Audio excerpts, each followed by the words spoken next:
Kalau produksi sekarang sebulan sekitar 20 sampai 30 kilo, itu yang khusus premium. Itu khusus premium, beda lagi nanti kita yang kayak proses, ada yang proses natural, ada yang honey, ada yang wine, lanang, tuh mereka emang kurang diminati karena memang dari harga itu emang agak tinggi gitu kan.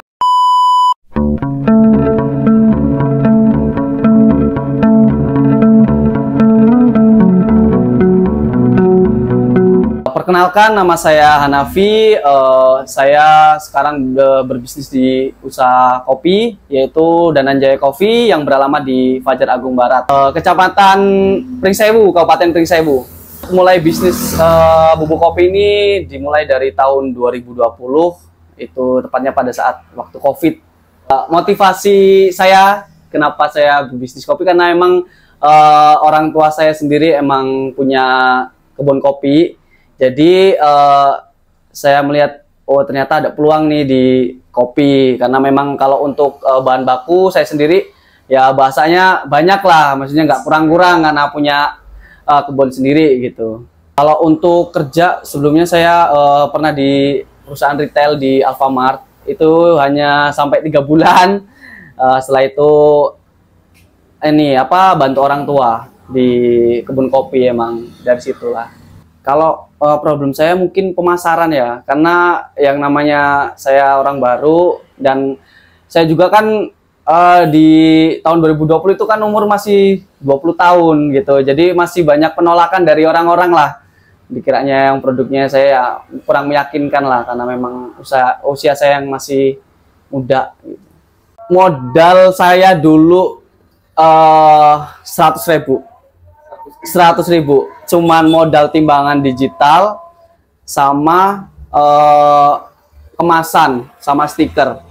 Itu kisaran 100.000 karena saya kemasan cuman beli sekitar 50 kemasan, itu yang kecil-kecil banget itu. Timbangannya pun masih ada. Masih ada, itu cuma 100.000 jujur modal awal. Kalau produksi sekarang sebulan sekitar 20 sampai 30 kilo, itu yang khusus premium. Itu khusus premium, beda lagi nanti kita yang kayak proses, ada yang proses natural, ada yang honey, ada yang wine, lanang, tuh mereka emang kurang diminati karena memang dari harga itu emang agak tinggi gitu, karena premium itu kan bahasanya ya nggak mahal-mahal amat lah gitu, kalau buat orang-orang ini ya masih umum gitu. Misalkan dari produksi ya, kalau produksi pasti ada kita problemnya karena dulu kita nggak ada ilmunya gitu, kita tahu-tahu pengen nyoba terjun, pasti dari awal-awal banyak emang yang gagal produksinya, dari yang emang seharusnya nggak boleh misalkan nih kopi ini sebenarnya tuh nggak boleh dicuci dulu baru di roasting, karena emang kopi itu kalau nantinya dicuci itu dia aromanya akan hilang. Nah, situ juga saya nggak tahu karena emang dari orang-orang tua kan katanya dicuci dulu gitu. Ternyata kopi itu nggak boleh dicuci gitu. Hal-hal kecil itu. Otodidak dari nol lah, bahasanya dari minus lah, bukan dari nol.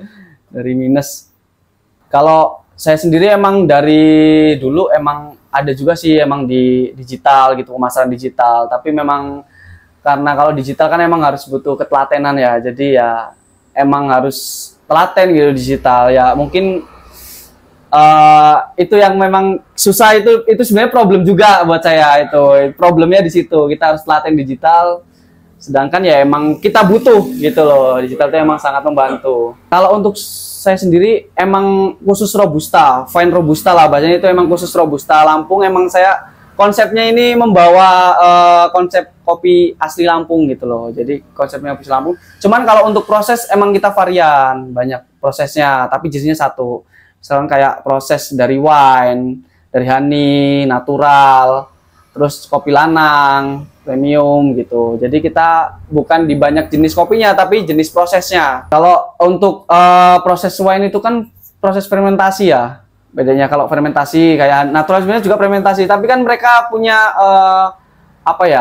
punya caranya masing-masing. Kalau wine itu dia biasanya proses ditaruh dalam tong itu sekitar 1,5 bulan, bisa sampai 2 bulan gitu, biar aromanya itu emang biar kenceng gitu. asal jemur ya Mas ya? Enggak, itu sebenarnya ya jemur juga emang proses fermentasinya. Tapi kalau yang wine itu emang kayak ditaruh di tong dulu, taruh tong biar dia apa ya, kalau bikin minuman itu kan difermentasi lah, fermentasi itu. Kalau untuk prospek bisnis kopi ini sebenarnya ya menjanjikan lah sebenarnya, tergantung ya kita telaten atau enggaknya. Karena sekarang ini Indonesia ini udah termasuk budaya ngopinya udah mulai kenceng gitu, jadi ya kuat-kuatan kita lah.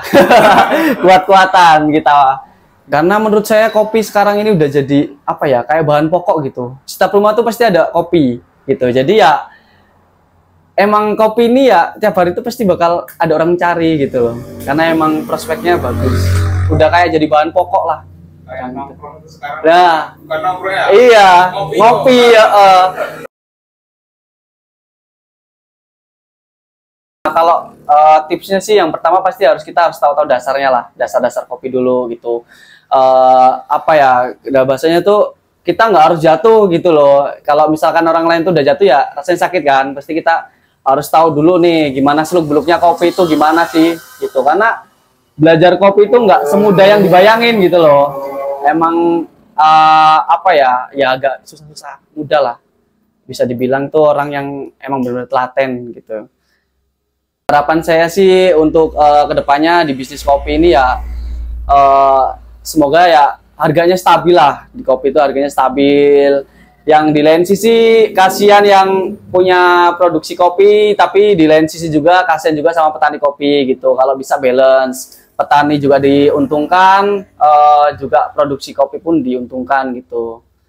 Oke, untuk teman-teman yang ingin belajar kopi, kita bisa saling belajar bareng, kita coba saling sharing tentang kopi, gimana sih prospek kopi ke depan, kira-kira tertarik nggak gitu teman-teman buat belajar kopi, karena kopi kan bukan hanya kopi itu pahit gitu, karena kopi ini juga banyak cita rasanya yang mungkin dari teman-teman nggak pernah ngerasain kopi yang entah rasanya asem atau rasa agak manis gitu kan, nggak pernah gitu. Pesan buat pengusaha muda, bisnis itu emang rugi, tapi resikonya kita bisa kaya. Yang penting cuan. Oke.